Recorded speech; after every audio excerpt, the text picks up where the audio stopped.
दुआरे बैठल रोवे बेटी के बापैया, माइया गनवा के बिचवाना। दुआरे बैठल रोवे बेटी के बापैया, माइया गनवा के बिचवाना। डोलिया पकड़ी रोवे हमारो बीरनवा, आजू बहिनी जई है ससुरवाना। डोलिया पकड़ी रोवे भाइया बीरनवा, आज बहिनी जई है ससुरवाना। जातना मोरे भैया माई का सम्हारत, बापाई का लिया समझाईना।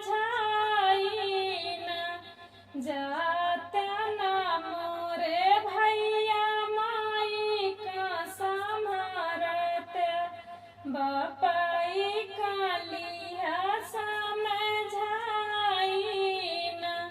बापाई का मोरे भैया दिया समझाई, फिर है तोहरी बिटियावाना। बापा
बेटी के जाता पापा लाया पतोहिया होई जइहे घर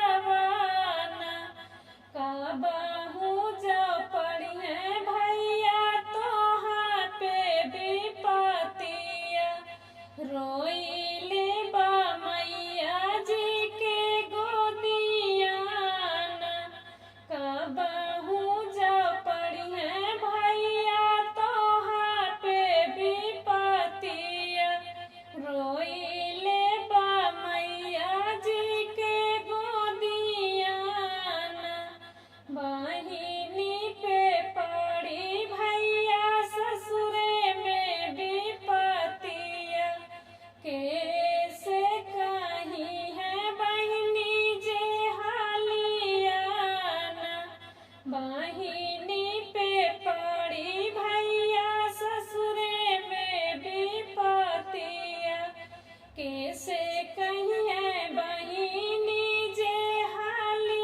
हालियाना जीनी सोचा मोरी बहिनी जीनी तू ही झांखा जियत बाटे तोहरो बीरानाना जीनी सोचा मोरी बहिनी जीनी तू ही झांखा जियत बाटे तोहरो बीरानाना कामनो विपत पड़ी बहिनी तोहरे ऊपर कामनो विपत पड़ी बहिनी तोहरे ऊपर भेजी दियो भैया के खबरियाना कामनो विपत पड़ी बहिनी तोहरे ऊपर भेजी दियो भैया के खबरियाना सुनी के खबरिया आई है तोहारो बीरानावा नाही देखबै आँखी में आंसुइयाना सुनी के खबरिया आई है तोहारो बीरानावा ना